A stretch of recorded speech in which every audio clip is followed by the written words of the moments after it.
오늘 크리스천이라면 야곱처럼이라고 하는 제목으로 말씀 전하도록 하겠습니다. 그 사진이 준비가 됐는지 모르겠는데 뉴트리아라고 하는 동물이 있습니다. 보이시죠? 제가 좀 피해 있겠습니다.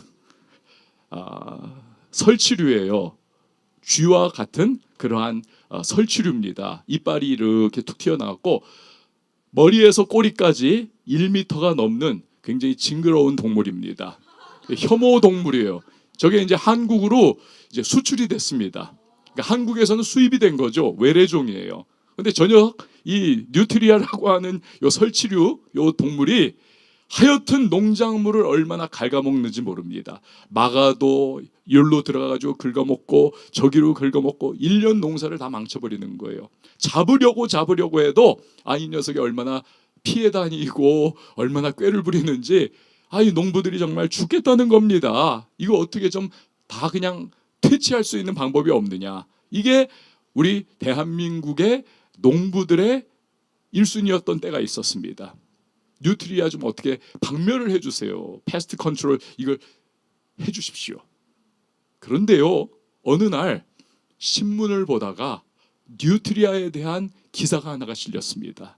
그게 뭐냐 하면 뉴트리아에게 웅담 성분이 곰보다 많다는 거예요. 제가 그 신문 기사를 보는 순간 우리나라에선 뉴트리아는 곧 멸종되겠다. 한국 사람들이 몸에 좋다는 거 여러분 물불 안 가리고 잡아먹잖아요. 심지어 이런 얘기도 하지 않습니까? 에덴 동산에서 만약에 아담과 하와가 한국 사람이었다면 절대로 뱀의 유혹에 넘어가지 않는다. 왜? 뱀 잡아서 뱀탕 끓여 먹었기 때문에. 그런 이야기 있지 않습니까? 아니나 다를까 이 신문 기사가 딱 났던 다음 날부터 신문사에 막 전화가 쇄도를 했다는 겁니다. 막 쇄도를. 뉴트리아 어디서 잡을 수 있냐? 저 잡는 사람 연결 좀 해달라. 저거 사육할 수 있느냐? 사람들이요 완전히 혐오 동물이었던 뉴트리아가 너무너무 갖기를 원하는 인기 동물로 하루아침에 바뀌어버리는 그러한 놀라운 일이 일어났습니다. 신문기사 하나 때문에. 웅담 성분 많더라. 이거 하나 때문에. 제가 이렇게 쭉 보면서 이게 사람이구나. 너무 혐오하고 너무 싫어하고 정말 끔찍하게 여겼던 저 징그러운 동물에 대해서 하루아침에 어떤 조건이 하나가 맞는다고 해가지고 정말 저걸 갖고 싶다, 얻고 싶다, 먹고 싶다 여기까지 나아가는 걸 보는 그러한 모습. 이 사람의 마음이라고 하는 것은요, 인간의 기준이라고 하는 것은요, 빈대떡 뒤집는 것과 같습니다. 어제의 인기동물이 오늘의 혐오동물 될 수 있고 반대로 혐오동물이 내일 인기동물이 될 수가 있고. 여러분 동물 뉴트리아 아닌가요? 아니요. 대부분이 그렇습니다. 이것도 저것도 기준이 다 허물어지고 기준이 하루아침에 바뀌는 일이 비일비재하게 일어나고 있습니다. 여러분 우리가요 그런데 인생을 살아가고 있지 않습니까? 여러분들 지금 인생을 열심히 살아가잖아요. 그런데 우리가 살아가면서 정말 기준이 딱 세워져야만 합니다. 기준이 그냥 뒤집어지고 또 바뀌고 엎어져요. 그래서 막 열심히 살아간다라고 하면서 최선 다해서 인생길 달려갔더니 나중에 보니까 여기가 아닌가벼. 이런 일이 발생하면 안 되지 않습니까? 그러니까 우리가 분명한 기준을 가지고 변치 않는 기준 가운데 서서 정말 삶을 최선 다해 살아가는 모습, 그리고 거기에서 하나님이 주시는 은혜와 축복을 누리는 그러한 크리스천의 모습, 이것이 굉장히 중요하죠. 저는요, 저도 그렇고 여러분들도 그렇고 우리가 정말 세월이 바뀌어도 세상에 인심이 이리저리 쏠려도 여론의 향방이 이리저리 움직여도 우리 정말 굳건하게 두 발 디디고 서서 흔들리지 않는 기준을 가지고 살아가면서 하나님이 주신 은혜와 축복을 마음껏 누리고 그 축복을 주변에 흘려보내줄 수 있는 주님의 사람들이 되실 수 있기를 예수님의 이름으로 축원을 드립니다. 그런 점에서 여러분, 야곱이라고 하는 인생이 과연 어떻게 살아갔는가, 이것을 오늘 우리가 살펴보게 될 것입니다. 이 야곱은요 조건이 너무너무 나쁜 그러한 사람이었습니다. 일단은 차자로 태어났어요. 둘째로, 제가 늘 저희 집에 아이가 셋이 있습니다. 이게 셋이? 이게 셋이지. 자꾸 헷갈려요. 첫째가 아들이고 둘째가 딸이고 셋째가 아들입니다. 그런데 제가 늘 어렸을 때부터 아들한테 말했어요. 첫째한테, 야, 너는 퍼스트 본이다 우리 집에. 그러니 너 정말 중요한 사람이야. 이것을 늘 마음에 불어넣어 줬습니다. 오늘날에도 그래요. 오늘날에도.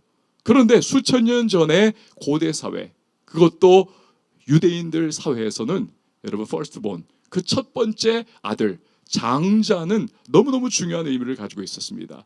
야곱은 장자가 아니었어요. 그 형 에서라고 하는 장자가 딱 버티고 있었습니다. 쌍둥이 아들이었죠. 에서는요, 너무나 강력한 힘을 가지고 있었고 인기 만점의 사람이었고 워너비였습니다. 그러나 야곱은요, 그냥 너무 조용한 사람이고 힘도 약하고 둘째 아들로서 늘 장막에 거하면서 활동성도 부족한 완전히 그 인워드가 심한 그런 사람이었습니다. 그런 사람. 그러니까 세상적인 기준으로 바라보면 야곱은 성공할래야 성공할 수가 없는 사람이에요. 하나님의 그냥 역사하심, 이것이 원래대로라면 첫째에게 다 부어져야 되고, 원로대로라면 첫째가 정말 엄청난 축복을 받았어야 하는데 나중에 보니까 그것이 아닌 거예요. 둘째인 야곱, 별 볼 일 없는 야곱, 조건도 나쁜, 환경도 연약한 야곱이 어마어마한 축복의 사람이 되고 엄청난 복을 받고 흘려보내는 사람이 되더라는 것입니다. 우리는 야곱이 과연 어떻게 살았는가? 오늘 설교의 제목이 크리스찬이라면 야곱처럼. 저를 한번 따라해 주시기 바랍니다. 크리스찬이라면 야곱처럼. 그럼 야곱은 어떻게 살았는가? 고향 아버지의 집을 떠나서 밧단 아람에 가서 그는 외삼촌 라반의 집에 더부살이를 했습니다.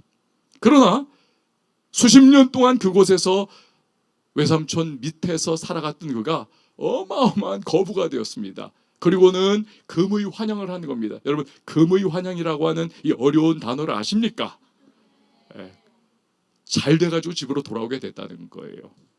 그런데 하나님의 뜻 가운데 아버지 이삭이 살고 있던 기럇 아르바 고향으로 돌아오는 도중에 이 야곱의 사랑하는 아내인 라헬이 아기를 낳습니다. 난산이에요. 너무 어렵게 아기를 낳습니다.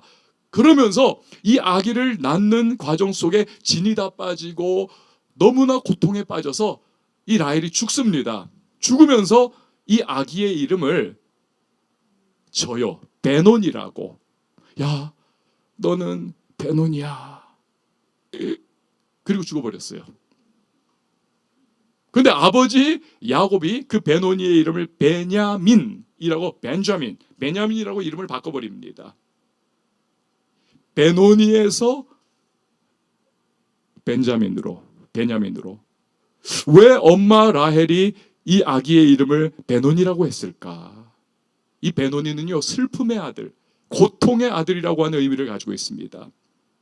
왜 그럴까요? 그렇죠. 이 아기 낳고 엄마가 죽는 거예요. 그리고 이 아기에게 젖 한 번 물려주지 못하고 그렇게 죽는 엄마의 마음, 그리고 이 아기를 바라보면서 죽어가는 엄마의 마음에는 자기도 너무 괴롭지만 아기가 너무나 불쌍한 거예요. 야, 네가 앞으로 살아가면서 다른 집 아이들은 엄마 하면서 엄마 품에 안기고 아플 때 엄마 찾고 좋은 일 있을 때 엄마가 막 엉덩이 두드려주면서 아이고 우리 새끼 잘했다 이러면서 막 칭찬할 텐데 얘는 엄마 없는 아이로 자라는 겁니다. 그러니까 자기가 지금 막 낳은 핏덩어리 아기를 바라보면서 교차하는 거예요. 만감이 너무너무 불쌍하고 이 아이의 미래를 생각할 때 정말 나 없이 잘 자랄 수 있을까? 여러 가지 생각, 그러면서 슬픔이 막 마음속에 밀려오는 겁니다. 그래서 이름 붙이기를 너는 베논이야. 너는 슬픔의 사람이야. 너는 고통의 아이야. 이름 그렇게 붙인 거예요. 이름을. 그런데 아버지인 야곱이 그 이름을 베냐민으로, 내 오른손의 아들, 내 능력의 아들이라고 하는 이름으로 계명을 해줍니다. 슬픔과 고통의 아들로부터 내 오른손과 능력의 아들이라고 하는 이름으로 싹 바꿔주는 겁니다. 저는요, 결혼하고 나서 이제 4개월 됐을 때 군대 입대를 했습니다.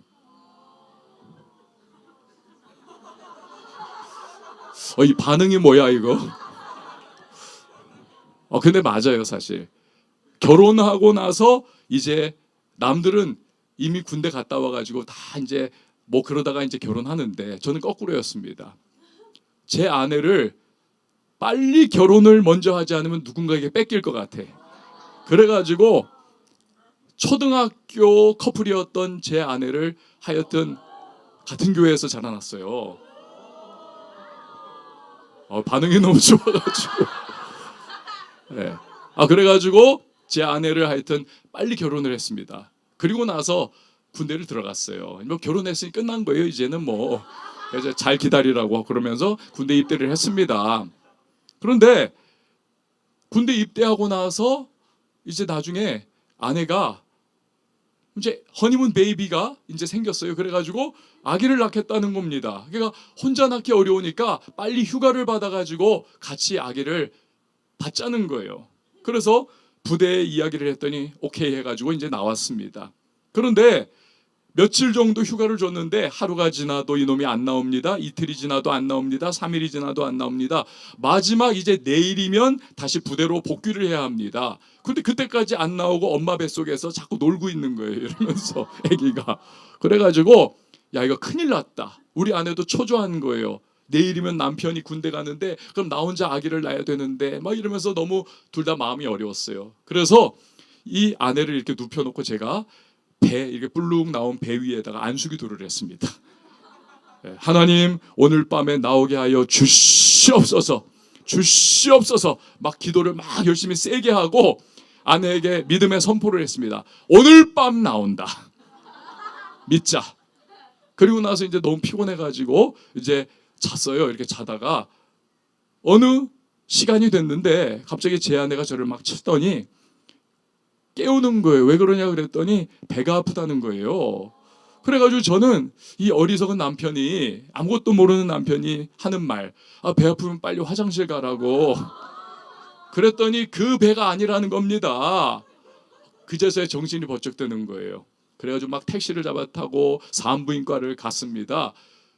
그래가지고 산부인과에서 이제 분만실로 아내를 들여보내고 저는 밖에서 이렇게 기다리는 거예요. 지금은 남편과 아내가 같이 들어가서 아기를 낳고 남편이 뭐 탯줄로 잘라주고 하는데 제 당시에는 그런 게 없었습니다.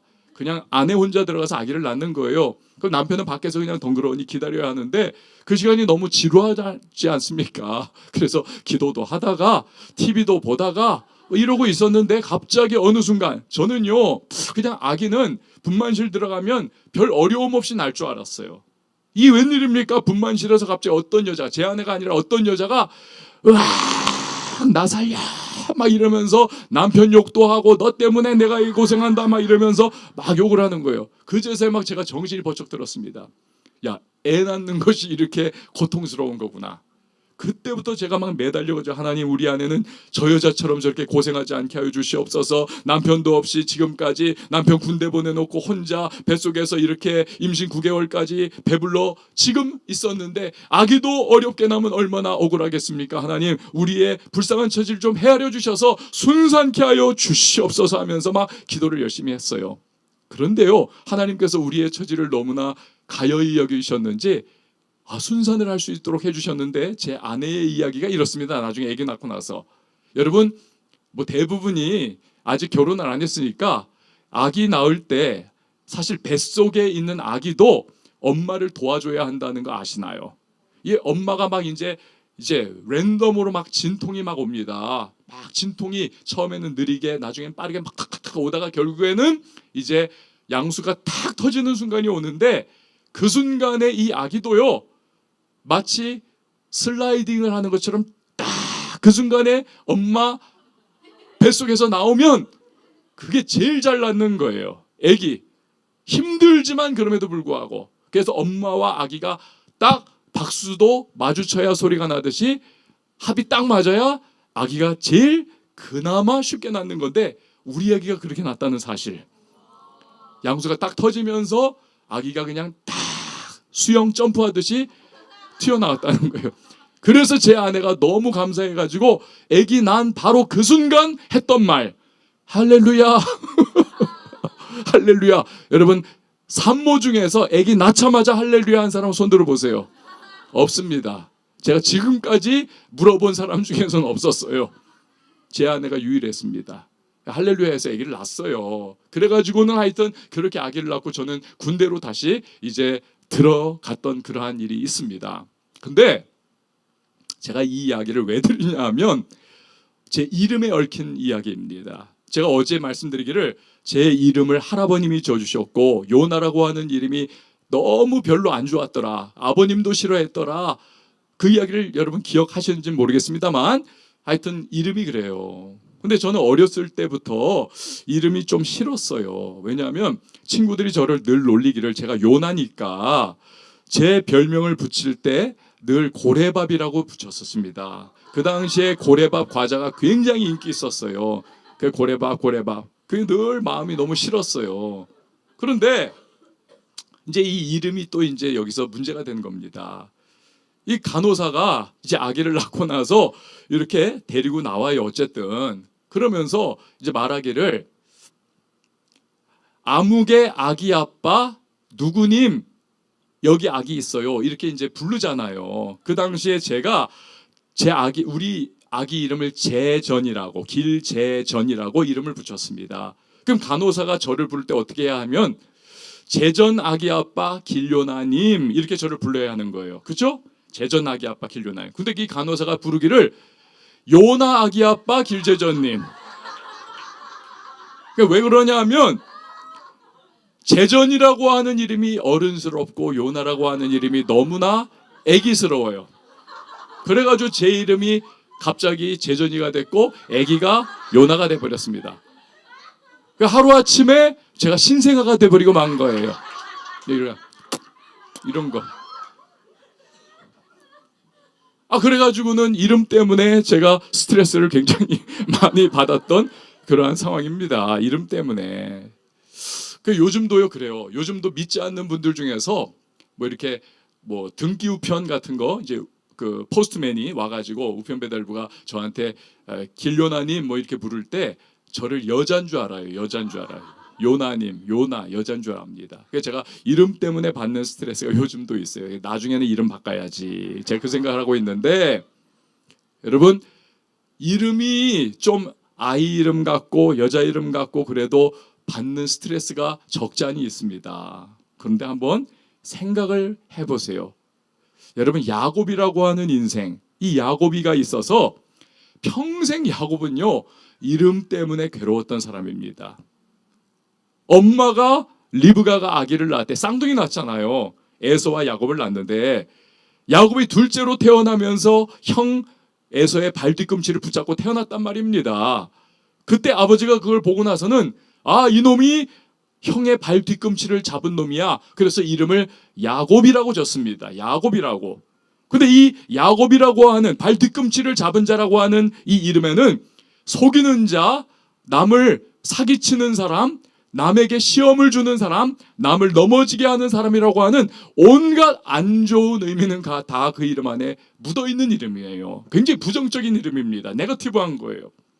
그러니까 이 야곱은요 언제나 어디를 가든지 친구들과 놀던 아버지가 부르던 하여튼 그 이름 야곱아 그러면 야 이 사기꾼아, 야 이 사기치는 녀석아, 야 이 남에게 시험 끼치는 녀석아, 이 좋지 않은 녀석아 이런 식으로 다가오는 그 이름 때문에 굉장히 힘들고 마음이 척척하고 너무나 자기가 이름이 너무 싫은 거예요. 이름 때문에 참 마이너스를 살았던 그런 사람입니다. 이름 때문에. 근데 여러분 이 야곱의 아들인 그 베냐민을 생각을 해보십시오. 또 야곱의 아들 엄마가 이름을 베논이라고 줬어요. 너는 나의 슬픔의 아들이야. 너는 나의 괴로움의 아들이야. 아버지 야곱이 이 아이의 이름을 이렇게 들을 때마다 여러분 나중을 상상할 수 있잖아요. 이 베논이가 친구들이 베논이야 또는 아버지도 베노니야 이리 와라 할 때마다 무슨 생각이 들겠어요? 베노니 입장에서 그래, 나나타 엄마 죽었어.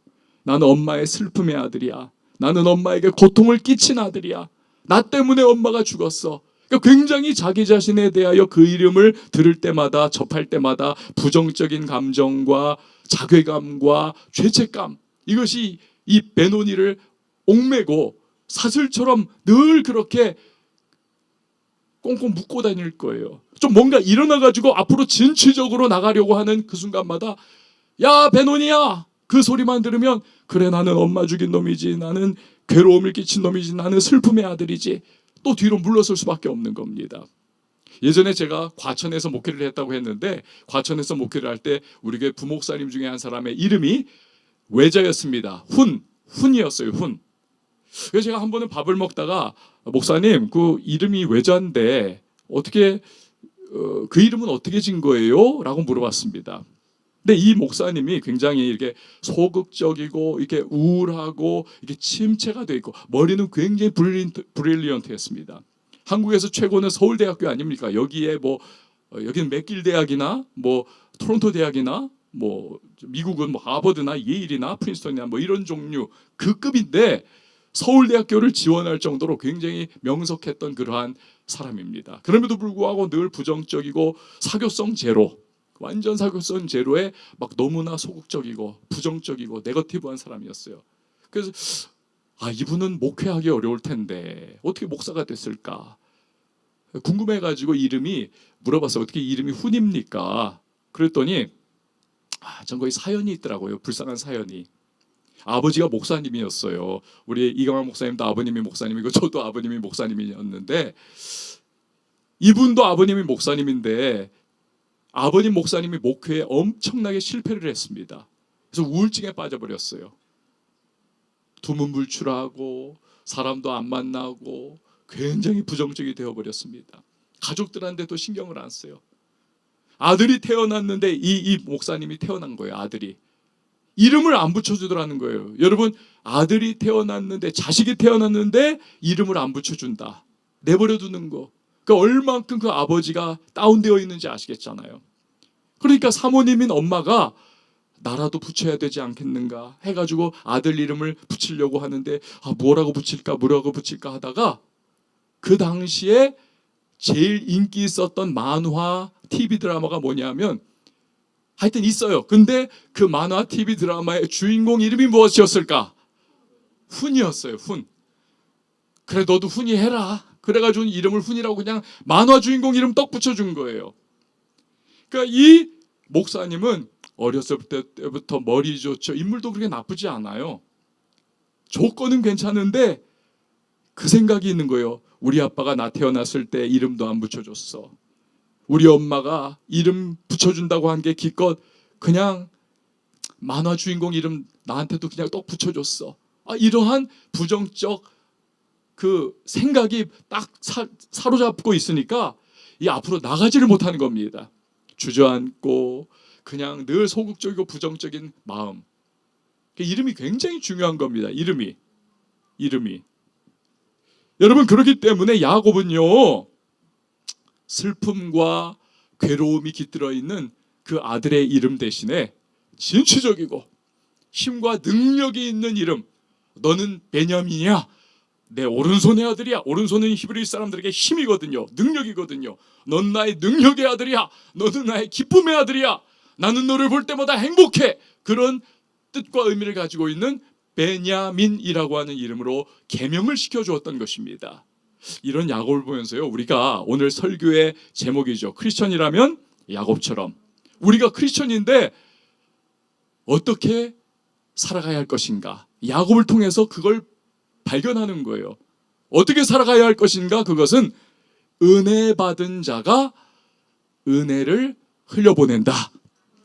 은혜 받은 자가 은혜를 베풀어 준다는 것입니다. 아까 제가 말씀드렸죠. 야곱이 그 자신의 이름 때문에 늘 괴로웠다는 것. 야곱아, 야 이 사기꾼아, 야 이 남 등치는 녀석아, 야 이 남에게 시험 끼치는 녀석아라고 하는 자기의 이름을 들을 때마다 야곱도 굉장히 스트레스 받고 굉장히 부정적 생각을 가지고 있었을 거예요. 그런데 하나님께서 야복 강가에서 야곱을 만나가지고 그와 씨름하시다가 하나님이 일부러 져주셔요. 그리고는 야곱에게 새로운 이름을 주십니다. 무엇이었습니까? 이스라엘이라고 하는, 너는 하나님과 사람을 이긴 사람이야. 다시 말해서 빅터, 너는 승리자야, 너는 위너야 라고 하는 엄청나게 영광스럽고 위대한 이름을 하나님께서 야곱에게 붙여주신 겁니다. 그 이름을 들으면서 야곱이 자기 자신에 대한 기준이 바뀌는 거예요. 부정적인 기준에서 긍정적인 기준으로, 슬픔의 기준에서 기쁨의 기준으로, 불행의 기준에서 행복의 기준으로, 나는 하나님께서 승리자라고 인정해 주신 사람이야. 난 뭐든지 될 수 있어. 나는 승리할 수 있어. 나는 이길 수 있어. 나는 축복의 사람이 될 수 있어. 그러니까 하나님이 막 은혜를 부어주신 거예요, 야곱에게. 은혜를 받으니까 야곱이 그 은혜 체험을 했던 분야, 이름이죠. 그 이름이라고 하는 분야에서 야곱도 자기의 아들의 이름을 바꿔주는 거예요. 만약에 야곱이 자기 이름이 개명돼서 정말 인생의 기준이 바뀌는 것을 경험하지 않았다면 여러분 베논이라고 하는 이름 그대로 놔뒀을지도 몰라요. 그러나 자기가 이름 변화된 것을 경험하면서 엄청난 삶의 관점이 바뀌고 기준이 바뀌고 삶의 모든 전반이 바뀌는 그 어마어마한 경험을 해나가면서 야곱도 그것을 기대하는 거예요, 아들에게. 그러면서 너도 이름 바꿔줄게. 그러니까 은혜 받은 사람이 은혜를 흘려 보내주는 것입니다. 여러분, 그래서 우리 크리스찬들은요, 은혜 체험을 해야 하는 줄을 믿으시기를 바랍니다. 우리는 은혜 체험해야만 하는 것입니다. 은혜 체험을 못하면요, 10년, 20년 교회를 다녀도요, 여러분, 늘 맹탕입니다. 미지근해가지고 내가 예수 믿나 안 믿나 이게 맨날 헷갈리는 거예요. 내가 구원받았나 구원 못 받았나 늘 헷갈립니다. 얕은 물가에서 고수준인 거예요. 찰박찰박 물바깥에서 그냥 대양이 우리 앞에 기다리고 있는데 거기에 그냥 발만 이렇게 담그고 이렇게 찰박찰박하고, 제가 몇 년 전에 막내 아들하고 이제 바닷가를 갔습니다. 앞으로 우리 막내하고 위에 두 아이는 떠났고 이제 막내 녀석하고 언제 또다시 이렇게 오붓한 휴가를 가질 수 있는 기회가 있을까? 그래서 막내를 데리고 갔습니다. 바다에 갔어요.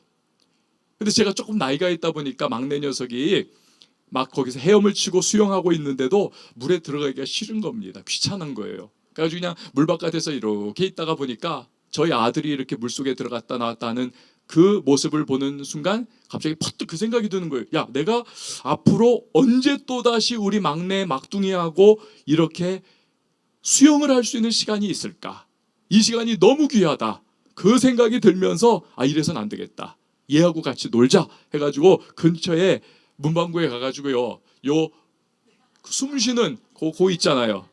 스킨스쿠버 하는 거, 요걸 사고 또 물안경도 사가지고 아이하고 같이 둘이서 물속으로 바닷속으로 뛰어들어갔습니다. 근데요, 저는 그 순간에 깜짝 놀랐습니다. 물 바깥에 서 있었을 때는 보이지 않던 그 형형색색의 물고기들과 뭐 하여튼 이런 것들 저런 것들이 물속에서 막 수영을 하고 있는 거예요. 심지어는 막 팔뚝만한 물고기가, 그 물고기가 막 뼈가 보이는 물고기 있잖아요. 투명한 물고기. 이런 것들이 우리 주변을 막 쫙 헤엄쳐가면서 나 잡아잡수세요, 나 잡아잡수세요 하면서 회 떠먹으라고 우리한테 막 초청을 하는 거예요. 그래서 너무너무 신기한 경험이었어요. 야, 물 바깥, 여기서 여기 정도인데 물 바깥에서는 경험하지 못하는 것을 물 안에 들어갔더니 경험을 하는 거예요. 이게 너무너무 차이가 많은 겁니다. 여러분, 은혜가 그와 같습니다. 은혜 체험을 하는 것과 은혜 체험을 못하는 것은 천지 차이예요. 같은 곳에 있어도, 같은 교회 안에 있어도, 같은 공동체로 있어도 은혜 체험을 하는 사람, 그렇지 못한 사람은 이건요, 하늘과 땅의 차이와 같은 영적 차이를 가지는 것입니다. 여러분, 기독교는 체험의 종교입니다. 우리가 믿는 하나님은 기적의 하나님이신 줄 믿습니다. 그분에게는 기적이 상식인 줄 믿으시길 바랍니다. 이런 하나님을 우리가 섬기고 믿고 모시고 있는데 우리가 은혜 체험을 못하는 것은 기적이에요. 그 자체가. 우리는 반드시 은혜 체험을 해야 하는 것입니다. 그러면 달라져요. 신앙이 뜨거워지고 믿음 생활이 기쁘고 막 헌신하고 싶은 마음이 막 불이 일어나게 되어 있는 것입니다. 여러분 신앙생활 하면 할수록 여러분 은혜 체험의 경험, 그 풍성함을 누릴 수 있기를 축원을 드립니다. 근데 은혜 체험을 하면 나타나는 엄청난 특징이 있습니다. 그것은 은혜는요 전염성을 가지고 있습니다. contagious예요. 은혜 체험, 은혜는 전염성을 가지고 있습니다. 확장성을 가지고 있습니다. 제가 대학교 때 이제 버스를 타고 어디를 가고 있었어요. 이제 막 가고 있는데 갑자기 어떤 중년의 남자가 딱 양복을 입었습니다. 저처럼 양복을 딱 입은 남자가 멀쩡한 사람이 갑자기 일어나더니 딱 서가지고는 우리한테 이 버스에 있는 여러분들이라고 생각을 해보세요. 여러분 제가 이제부터 하는 말을 잘 들으세요. 제가 그 순간 무슨 생각을 했을까요? 아 저거 약장수구나. 이제 뭐 팔려고 하는구나. 그 당시에는 버스에서 그렇게 뭐 약을 판다든지 뭐 볼펜을 판다든지 하는 게 너무 많았기 때문에 그 생각을 언뜻 했습니다. 그러면서도 그 사람이 무슨 얘기를 하는지 궁금했어요. 이렇게 듣고 있습니다. 근데 이 사람이 말하기를 자기가 여기도 그런 사람이 있을지 모르겠는데 발가락 무좀으로 말미암아 굉장히 고생을 했다는 거예요. 발가락이 막 너무 무좀 걸려서 간지럽고 진물이 나고 너무 괴로웠다는 거예요. 긁어도 간지럽고 너무너무 피곤했다는 거예요. 한 방에 그런데 나았다는 겁니다. 그러니까 우리가 귀가 번쩍 뜨이잖아요. 무좀이 어떻게 한 번에 날까? 그랬는데 이분이 말하기를 여러분은 모를 거예요. 약국에 가면 여기는 안 파니까 또 식초가 있잖아요. 뭐 이렇게 마켓에 가면 식초가 있는데 사과 식초나 뭐 이런 식초에다가 약국에 가면 정로환이라고 하는 알약이 있습니다. 한약 베이스된 알약이 있는데 이 한약을 집어넣어서 이렇게 막 섞어가지고 거기에다가 발을 30분만 담그고 있으면 여러분이 지금 굉장히 잘 듣는 거 보니까 누구 무좀 걸린 것 같은데 30분만 담그고 있으면 무좀균이 싹 사라진다는 거예요. 자기가 그래가지고 수십 년 고통을 받았던 무좀이 한 방에 다 깨끗하게 치료가 됐다는 겁니다. 한 방에. 그래 막 장광설을 풀면서 다 자기 무좀 나은 이야기를 하는 거예요. 그래서 제가 다 들으면서 아 흥미롭네 하면서도 아 이제 그 약 팔겠구나. 그 약을 팔겠구나 했는데요. 웬일입니까? 이 사람이 그냥 그 이야기만 하고는 버스 스탑에서 여러분도 저처럼 그렇게 하셔서 무좀에서 해방되시기를 바랍니다. 이러더니 인사 한번 딱 하고는 내려가는 거예요. 저는 그때 쇼킹했습니다. 충격받았어요. 왜? 야, 저게 바로 전도구나. 무좀 낳는 은혜를 경험하니까 안전하고는 못 견디는 거구나. 그게 전도인 거예요, 여러분. 내가 체험하면 은혜를 경험하면 전하지 않고는 흘려보내지 않고는 남에게 그 은혜를 전해주지 않고는 견딜 수가 없는 겁니다. 우리 모두가 그렇게 될 수 있기를 축복합니다. 그래서 그 사람이 그렇게 정말 멀쩡한 신사가 우리들 앞에서 그렇게 얼굴 떳떳하게 되는 그 일을 한 거예요. 여러분요 그렇습니다. 은혜 체험을 하면 전해주지 않고는 견디질 못해요. 다윗을 보십시오. 하나님께서 다윗을 들어서 통일 이스라엘의 왕으로 세워주셨습니다. 다윗은요 부모도 신경 안 쓰던 애입니다. 8번째 아이인데 마지막 막둥이였어요. 사무엘 선지자가 사울 왕이 범죄하니까 사울 왕 대신에 다른 왕을 이제 기름 부어 세우려고 이새의 집으로 보냈지 않습니까? 근데 그 아들 중에 한 사람이 이제 앞으로 왕이 될 사람으로 기름 부음 받는 거예요. 그런데 아버지가 다 불러야 되잖아요. 그러면 확률이 더 높아져야 되니까 누가 될지 모르니까. 그런데 1번부터 7번까지 아들을 다 앞에 데리고 와가지고는 사무엘에게 다 얼굴을 보여줍니다만 유독 막둥이인 8번째 다윗은 너 밖에 있어. 양이나 쳐. 이건 뭡니까? 아버지는 야곱을 이 다윗을 생각할 때 얘는 아니라는 거예요. 얘만은 아닐 거야. 너는 그냥 안 들어와도 돼. 내놓은 자식과 같은 거예요. 그러니까 나중에 보면 다윗이 시편에서 그게 좀 트라우마가 있었던 것 같아요. 내 부모는 나를 버렸으나 그러한 고백까지 합니다. 시적 표현이긴 하지만 어쩌면 부모마저도 나에게 주목하지 않던 그런 다윗이었던 것 같아요. 근데 하나님께서 다윗을 주목하십니다. 심지어는 나의 마음에 합한 사람이다, 다윗을 인정을 해주십니다. 그는 왕되게 하십니다. 사울 왕의 칼날로부터 보호해 주십니다. 영광스러운 위치와 자리에 그를 놓아 주십니다. 그러니까 은혜를 받은 거예요. 다윗은 이 어마어마한 은혜를 받은 다윗이기 때문에 은혜를 흘려보내주지 않고는 못 견디는 겁니다. 어떻게 해요? 나중에 사울이 죽고 원수 집안인 사울 집안의 손자인 무비보셋을 다윗이 은혜를 베풀어줘요. 너 나의 식탁에서 함께 밥을 먹자. 이건 죽여도 마땅하지 않은데, 이 죽여도 모자르지 않은데, 성에 안 차는데, 그러한 원수의 손자인 앞으로 우리 왕가에 도전을 해올 수 있는 그러한 사람 무비보셋을 자기의 식탁에서 먹게 하는 은혜를 베풀어 줍니다. 왜 그렇습니까?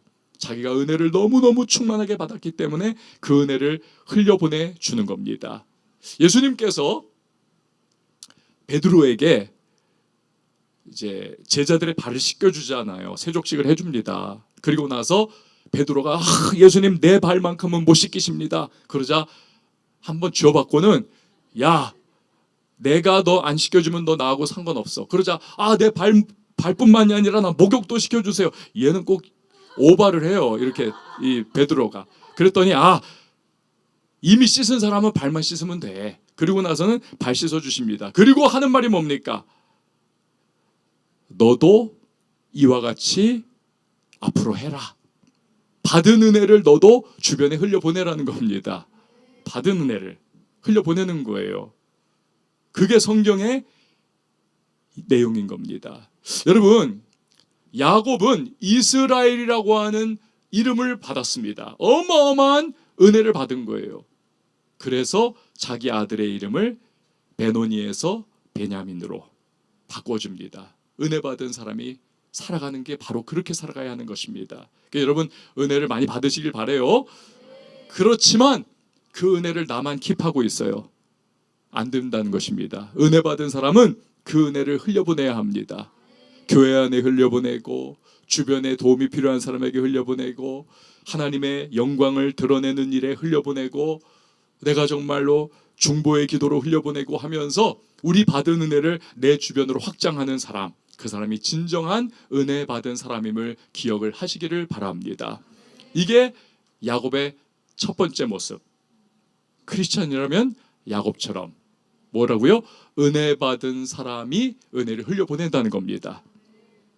여러분, 은혜를 사모하세요. 특별히 하나님께서는 우리에게 압도적인 은혜를 언제 주시는가? 한번 저를 따라해 주시기 바랍니다. 하나님은 압도적인 은혜를 예배를 통하여 주신다. 그렇습니다. 기독교 2000년 역사상 예배를 통하지 않고 은혜를 경험하는 바는 없는 거예요. 반드시 하나님은 예배를 통해서 우리에게 은혜를 물 붓듯 기름 붓듯 부어 주시는 것입니다. 왜? 예배에는 기도가 있습니다. 찬양이 있습니다. 말씀이 있습니다. 하나님의 은혜의 통로가 활짝 열려 있는 것이 예배예요. 그래서 예배를 소홀히 하고 내가 은혜를 받겠다. 말도 안 되는 거예요. 그건 하나님과 장난치자는 것밖에 안 되는 겁니다. 아니에요. 반드시 우리는 예배를 생명 걸고 지켜야 하는 것입니다. 예배를 통해서 하나님의 은혜를 압도적으로 우리에게 부어주시기 때문에, 하늘의 문이 열리는 시간이 예배이기 때문에, 여러분, 봉사도 중요하고 섬김도 중요하지만 예배 소홀히 하고 봉사하고 섬긴다, 그 사람은 반드시 교회에 시험을 가져옵니다. 내가 이렇게 섬겼는데 예배를 통해서 은혜를 충만하게 누리지 못하니 겸손의 영이 없어요. 교만해지면서 내가 이렇게 섬겼는데 하면서 왜 목사님은 안 알아주고 딴 사람들이 안 알아줄까? 자기 의에 사로잡혀가지고 교만죄에 빠지고 결국은 교회를 시끄럽게 합니다. 여러분, 모든 섬김과 봉사와 헌신 이전에 무엇이 중요하다? 예배가 중요한 겁니다. 여러분, 예배를 목숨과 같이 지키고 예배를 사모하고 예배를 통해서 풍성한 은혜를 누리시기를 바랍니다. 그리고 그 은혜를 흘려보내는 축복의 사람들이 될 수 있기를 바랍니다. 야곱처럼요. 자, 야곱이 아들의 이름을 베노니에서 이제 베냐민으로 바꾸지 않습니까? 이건 또 다른 의미가 있어요. 영적 의미예요. 유대인에게 3이라고 하는 숫자는 굉장히 상징적입니다. 이거는 하늘의 숫자예요. 그래서 삼위일체가 3 아닙니까? 성부, 성자, 성령. 하늘의 숫자. 4라고 하는 숫자는 땅의 숫자예요. 동서남북. 그렇죠? 그래서 하늘의 숫자인 3과 땅의 숫자인 4가 더해지면 7이잖아요. 7은 완전수입니다. 성경에서. 그리고 또 3 곱하기 4는 몇이다? 12. 이것은 하늘과 땅의 완전수입니다. 성경에서 10이라고 하는 숫자는 굉장히 중요합니다. 이스라엘의 숫자가 몇입니까? 12부족, 12지파가 이루어져 만든 것이 이스라엘 아닙니까? 구약 성경에는 10이라고 하는 숫자를 통하여 이스라엘 민족이 세워집니다. 세월이 흘러 신약 시대에는 12사도를 통하여 교회가 세워지는 것입니다. 이해가 되세요?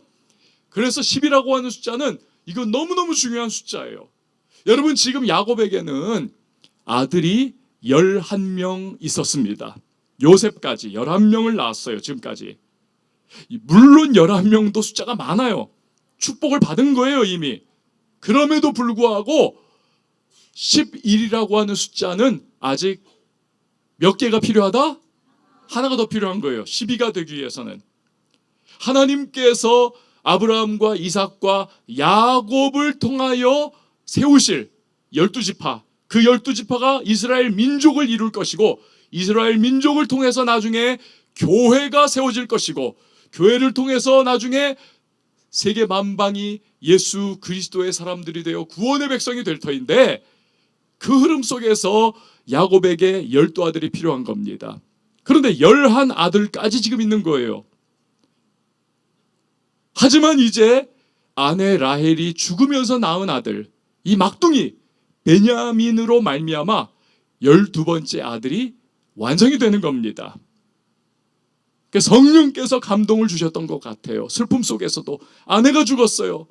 아내가 숨을 거뒀습니다. 그럼에도 불구하고 아내 죽은 것은 너무너무 괴롭지만, 너무 사랑하는 아내였지만, 그러나 그 슬픔 속에서도 야곱은요, 그 영적인 눈이 열린 것 같습니다. 감각이 열린 것 같아요. 그래서 이스라엘 12지파를 이루게 될 마지막 12번째 아들이 태어난 그것으로 말미암아 야곱은 슬픔과 고통과 눈물을 극복하고 그 아들의 이름을 내 오른손의 아들, 내 능력의 아들이라고 하는 베냐민으로 계명을 시켜주는 것입니다. 여기서 우리는 야곱처럼 사는 법 또 하나를 배우는 겁니다. 그것은 우리 크리스천들은요, 모든 상황 속에서, 아까 우리 모든 상황 속에서 찬양 불렀는데, 모든 상황 속에서 우리는 희망과 감사의 조건을 발견해야 하는 사람들이라는 것입니다. 아내 죽었지만, 슬픔이 있지만 그 속에서 12번째 아들이 태어나는 것을 그가 영적으로 감각하면서 하나님 앞에 감사하고, 그 감사의 마음으로 이 아들의 이름을, 아내는 슬픔과 고통의 아들이라고 하는 베노니로 지었으나 그는 베냐민, 내 능력과 나의 힘의 아들이라고 하는 이름으로 바꿔주는 것입니다.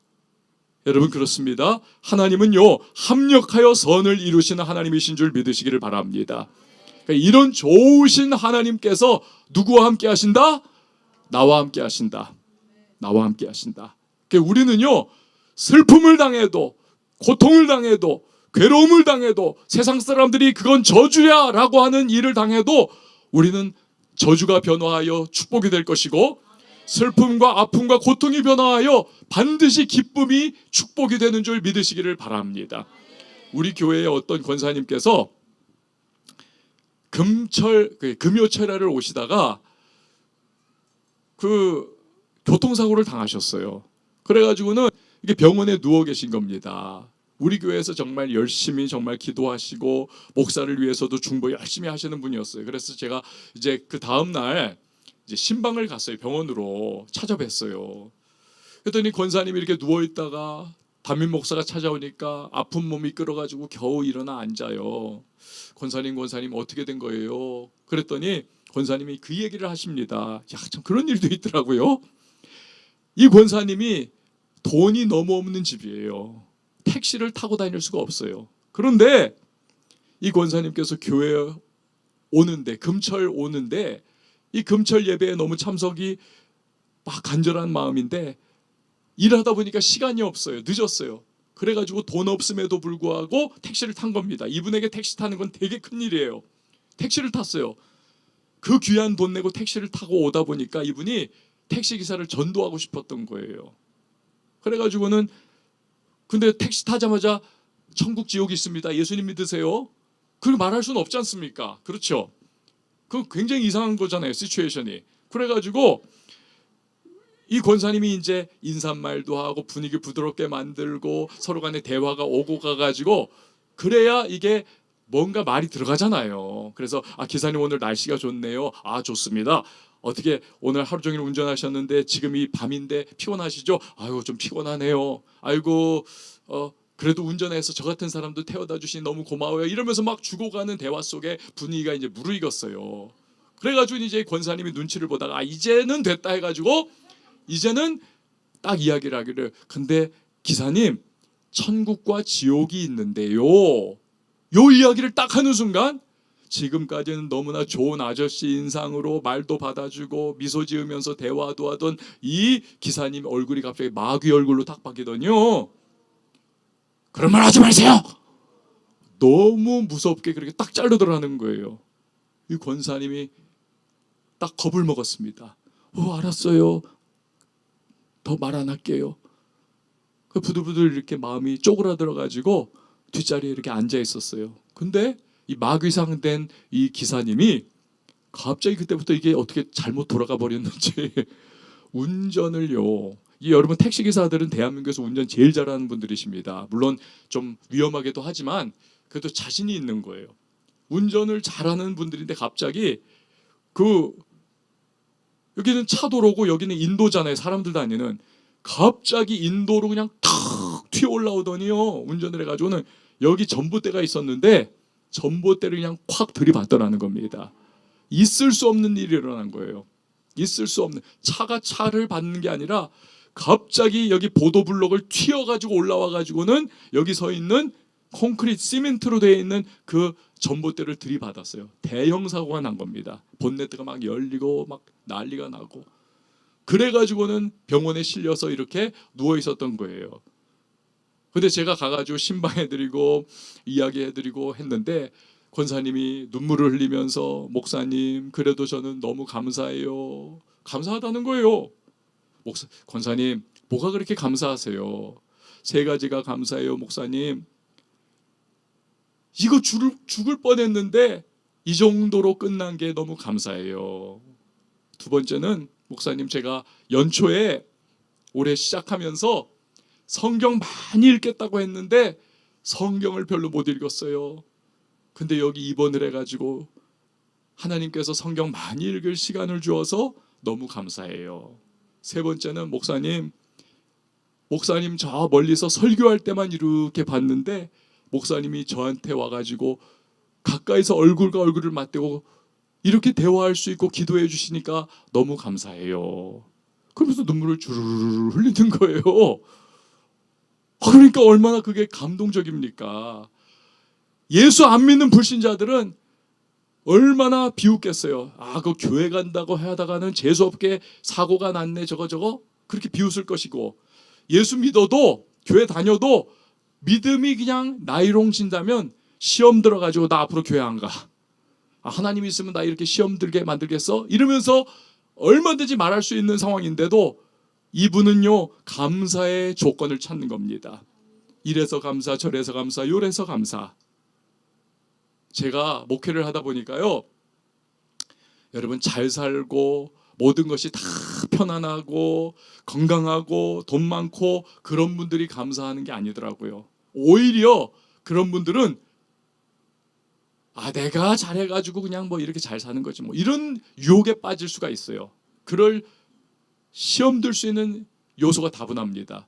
그런데 가만 보면 참 힘들고 어렵게, 그리고 참 너무너무 저분 참 힘들겠다, 이런 분들임에도 불구하고 은혜를 받고 하나님 만나고 주님이 정말 나와 함께 하신다라고 하는 그 믿음이 딱 세워져 있는 분들이 그 어려운 삶의 자리에서도 감사하는 것을 보고는 합니다. 감사하는 걸 봐요. 그래서 감사는요, 조건과 환경과 상관이 없습니다.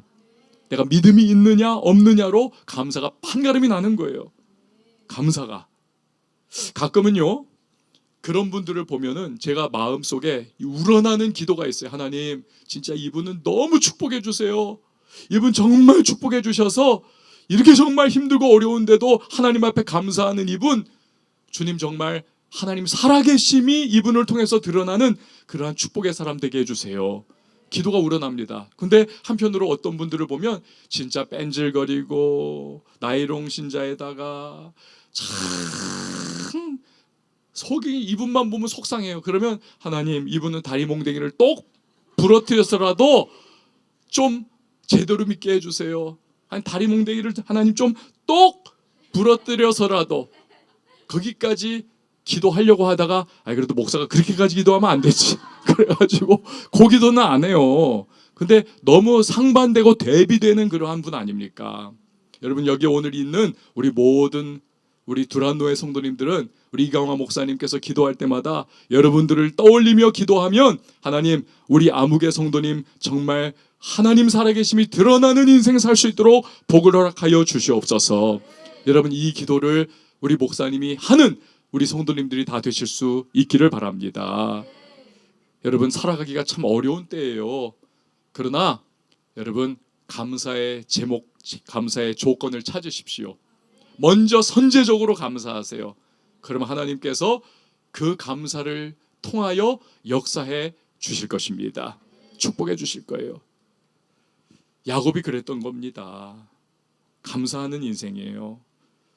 야곱이 아내가 죽었어요. 아들 낳고 장례를 치렀습니다. 사랑하는 아내 죽었어요. 너무 사랑했어요. 그런데 오늘 21절 말씀에 보니까 이런 내용이 써 있습니다. 야곱이에요. 이스라엘이 다시 길을 떠나 에델망대를 지나 장막을 쳤더라. 야곱이, 이스라엘이죠, 다시 아내 죽었음에도 불구하고 다시 길을 떠나가지고 가야 할 길을 가더라는 것입니다. 장막을 쳤다는 거예요. 장막 쳤다는 것은 구약 성경에서 살아가더라, 살아가더라, 이걸 의미하는 것입니다. 그러니까 너무 슬퍼요. 아내 죽어가지고. 그 아내가 보통 아내입니까? 너무 한눈에 빠져가지고 무려 14년 동안을 외삼촌 라반에게 종살이를 마다하지 않던 그러한 너무너무 사랑했던 아내 아닙니까? 이 아내를 너무 사랑했기 때문에 이 아내가 낳았던 아들 요셉을 편애를 했기 때문에 나머지 자식들이 요셉을 미워해가지고 애굽에 팔아버리잖아요. 그 정도로 사랑했던 아내가 죽었는데 야곱은 그것을 이겨내면서 오늘 하루를 또 살아가더라는 겁니다. 그것만이 아닙니다. 22절에 보니까 이스라엘이 그 땅에 거주할 때에 루벤이 가서 그 아버지의 첩 빌하와 동침함에 이스라엘이 이를 들었더라. 이게 뭡니까? 이거는 페류나가 야곱에게 있었다는 거예요. 장자라고 하는 루벤이 야곱의 첩 빌하와 간음을 저질렀다는 겁니다. 간음을. 그러니까 여러분, 이게 얼마나 수치스럽습니까? 야곱에게 있어서. 이 아들놈이라고 하는 녀석이 자기의 첩과 간음을 저지르고 간통을 하고 못된 짓을 하고 너무 수치스럽고 모욕스럽고, 게다가 엎친 데 덮친 격으로 아내는 죽었죠. 그러니까 세상 살 맛이 하나도 없어요. 그럼에도 불구하고 야곱이 오늘을 견디며 살아가더라는 것입니다. 여러분, 오늘날은 이러한 야곱의 모습이 필요한 시대입니다. 한국에는요, 희귀고몰이라고 아십니까? 은둔형 외톨이 집, 우리 교회도 있어요. 우리 교회도 얼마 전에도 그 부모님이 너무 속상해해요. 몇 년째 집 밖에를 안 나가요. 몇 년째 자기 방에서만 틀어박혀 있어요. 아무것도 안 해요. 그냥 컴퓨터 게임만 계속하고 있는 거예요. 멀쩡한 아이였는데, 우리 교회에서 어렸을 때부터 자라났던 아이였는데, 그런 아이였는데 24만 명이 그렇습니다. 24만 명, 대한민국 청년 중에서 24만 명이 은둔형 외톨이, 히키코모리입니다. 대한민국 전 세계에서 자살 1위입니다. 전 세계에서 자살 1위. 저도요, 우리 대한민국 교회의 목회자들이라면 말은 안 해도 기도하는 바가 있어요. 하나님, 우리 교회에서 자살한 사람 장례 안 치르게 하여 주세요. 저도 그 교회 지금 이 교회 부임하면서 그 기도를 했어요. 하나님, 우리 교회에서 자살자 장례 안 치르게 해주세요. 제가 몇 번 치렀어요, 지금 벌써. 그래도 하더라고요. 그래도 해요. 그러니까 오늘날은 여러분, 살기가 너무 어렵고 용기와 마음에 막 그런 걸 다 무너뜨리는 시대가 되었습니다. 마귀도 어마어마하게 공격을 하고 살아가기가 힘든, 여러분들도 여러 가지 문제와 어려움이 있잖아요. 참 살기 싫다, 기도 열심히 하고 예수 믿고 막 은혜에 충만한 것 같아도 다음 날이 되면 막 땅으로 쭉 떨어지는 것과 같은 그러한 좌절과 낙심이 밀려올 때가 있잖아요. 살기 싫다 이런 생각 들 때.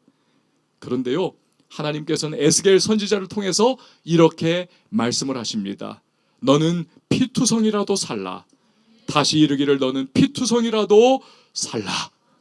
여러분 한번 따라해 주십시오. 피투성이라도 살아가자. 그렇습니다. 하나님께서는 세상이 무너져도, 모두가 너를 등 돌리고 배신해도, 모두가 너에게 손가락질을 해도, 네가 어떠한 좌절과 실망과 절망에 빠져도 그래도 너에게 내가 생명을 준 이상 너는 견디고 살아가라 말씀하고 계시는 겁니다. 우리 교회 한 권사님 이야기입니다. 암이 하나만 퍼져도 사람들이 막 절망하고 좌절하고 밥 못 먹어 암으로 죽는 게 아니라 영양실조로 죽어가는데, 이 권사님은 암이 동시에 2개가 퍼져가고 있습니다. 의사가, 주치의가 이 권사님에게 죽음을 준비할 시간을 주기 위해서, 그 의사는 정직한 분이에요. 내가 자꾸 말 안 하고 빙빙 돌리면 이분이 시간이 그만큼 없는 거지 해가지고, 환자님 이제 얼마 못 살아요. 죽음을 준비하세요. 정확하게 이 얘기를 해줬습니다.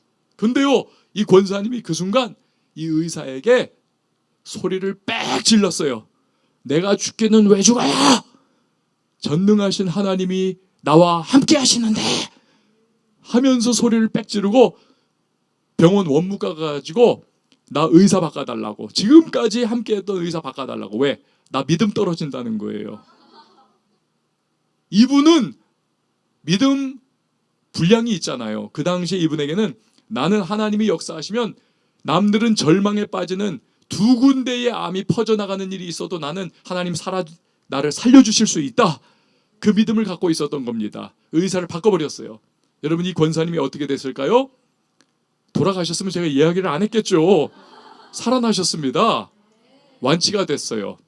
지금은 뭐 하여튼 연세 많아지셔가지고 이제 하나님이 불러가가지고 암으로 돌아가신 거 아닙니다. 자연사 하셨어요. 그래가지고는 천국에 계시는데, 우리 권사님 중에 한 분이 그랬던 겁니다. 여러분, 사명을 완수하는 날까지 하나님은 우리를 이 땅에 살려두십니다. 사명이 끝나는 날 하나님이 우리를 데려가세요. 하나님이 우리를 데려가시는 그날까지 우리는 묵묵히 괴로움과 역경과 시련이 있어도 살아가야 하는 것입니다. 버텨내야 해요. 야곱을 보십시오. 사랑하는 아들 라헬이 죽었습니다. 아들놈은 자기의 첩과 간통을 했습니다. 하늘이 무너지고 사람들이 손가락질하고 자괴감이 들고 내가 살아 뭐하나 라고 하는 그러한 생각이 100번도 1000번도 들 수 있는 그러한 때인데, 야곱이 여전히 살아가요. 피투성이라도 살아가고 있습니다. 그러자 어떤 일이 일어납니까? 하나님께서 그의 아들, 동물에게 찢겨 죽었다 생각했던 요셉이 애굽의 국무총리가 되어서 아버지 야곱에게 애굽 왕 바로가 타는 엄청난 버금수레, 지금으로 말하면 롤스로이스, 이걸 보내줘가지고 이 야곱을 애굽으로 모셔가지 않습니까? 그래서 그 아들이 영광스럽게 애굽의 국무총리가 된 것을 보며 기뻐하게 하시고, 정말 노년에 그 아들로 말미암아 온 애굽 땅에서 가장 존귀한 인물의 아버지의 영광을 누리게 하지 않습니까?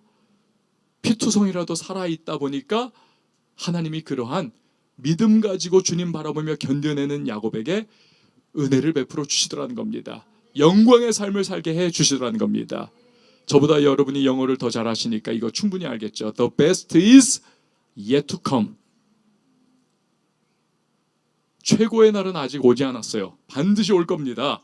송대관 가수의 버전으로 하면 쨍하고 해뜰 날 돌아온단다. 언젠가 올 거예요. 여러분 그때까지는 믿음 가지시고 어려움과 역경과 고난이 있어도 하루하루 버텨내는 저와 여러분이 될 수 있기를 바랍니다. 우리의 삶에 역사하시는 하나님을 경험하게 될 것입니다. 야곱을 통해 복된 인생의 3가지 비결을 살펴보았어요. 첫 번째, 은혜 받아야 합니다.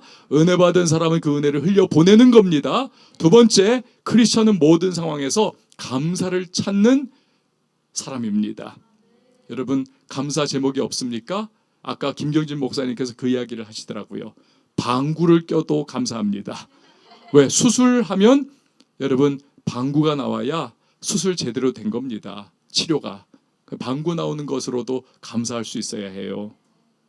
하물며 세 번째, 우리는요 피투성이라도 살아가야 하는 겁니다. 묵묵히 견디다 보면 때가 되면 하나님께서 우리의 삶을 들어 높이 세워주시며 하나님의 영광을 드러내는 간증의 주인공 되게 해주실 줄 믿으시길 바랍니다. 우리 시간에 함께 찬양하시고 기도하도록 하겠습니다. 아까 불렀던 찬양이네요. 비준비하시니. 우리 다 같이 일어나서 함께 찬양했으면 좋겠습니다. 우리 찬양팀도 같이 불러줬으면 좋겠습니다.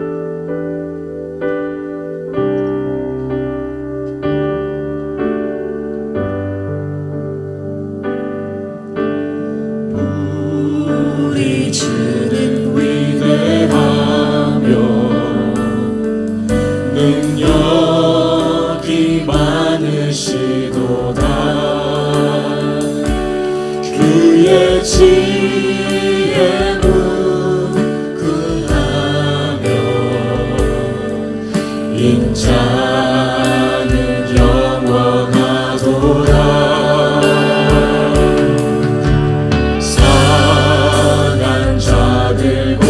고치시며 상처를 싸매시도다. 별들의 수를 세시며 이름을 붙이셨도다.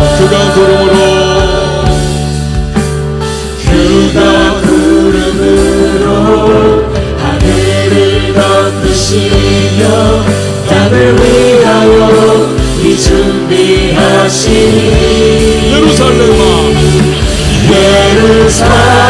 예루살렘아 여호와를 찬송할지어다. 내 하나님을 감사함으로 주 앞에 나가며 주 임재 앞에 경배해. 우리 주는 위대하며 우리 주는 위대하며 능력이 많으시도다. 그의 지혜 무궁하며 그의 지혜를 구하며 인자는 영원하도다. 인자는 영원하도다. 상한 자들 고치시며 상처를 싸매시도다. 별들의 수를 세시며 이름을 붙이셨도다. 이름을 붙이셨도다. 그가 구름으로 하늘을 덮으시며 땅을 위하여 이 준비하신 그가 구름으로 하늘을 덮으시며 그가 구름으로 하늘을 덮으시며 땅을 위하여 이 우리 다시 한 번 더 그가 구름으로 그가 구름으로 하늘을 덮으시며 땅을 위하여 이 준비하신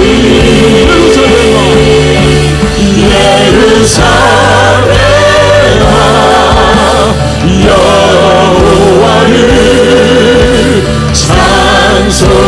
찬송할지어다 내 하나님을 감사함으로 그 앞에 나가려 주인제 앞에 예루살렘아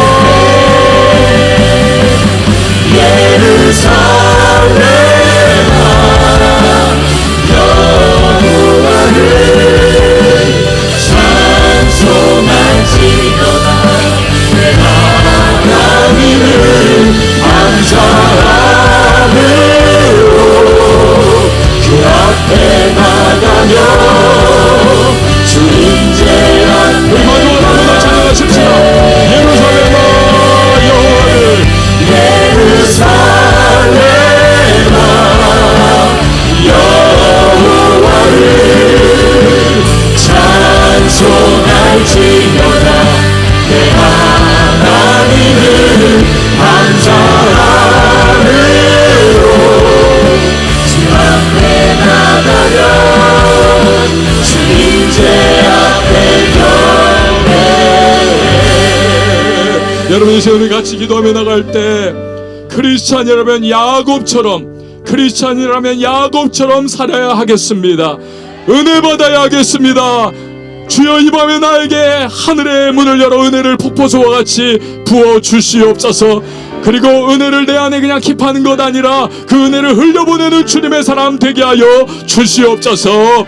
아무라고 감사 조건 찾아서 내 손에 아무것도 잡히지 않는다 할지라도 하나님 야곱과 같이 오히려 하나님 앞에 감사할 수 있는 사람 될 수 있도록 주여 도와주시옵소서. 선제적 감사를 주님께 드리는 사람 되게 하여 주시옵소서. 하나님 인생에 희망 없고 절망이고 모든 것이 아무라여도 죽고 싶은 생각 들어도 묵묵히 오늘을 견디며 살아갈 때에 반드시 하나님은 미래 가운데 나의 삶에 하나님의 역사와 영광을 부어주실 것을 신뢰하면서 하나님 오늘 묵묵히 견디며 주님이 가라 하시는 인생의 길을 그 한 걸음을 나아갈 수 있는 내가 될 수 있도록 도와주시옵소서. 이 시간 크리스찬이라면 야곱과 같이 살 수 있도록 도와달라고 오늘 말씀 붙잡고 우리 주님의 이름 한번 외치고 기도하며 나갑니다. 주여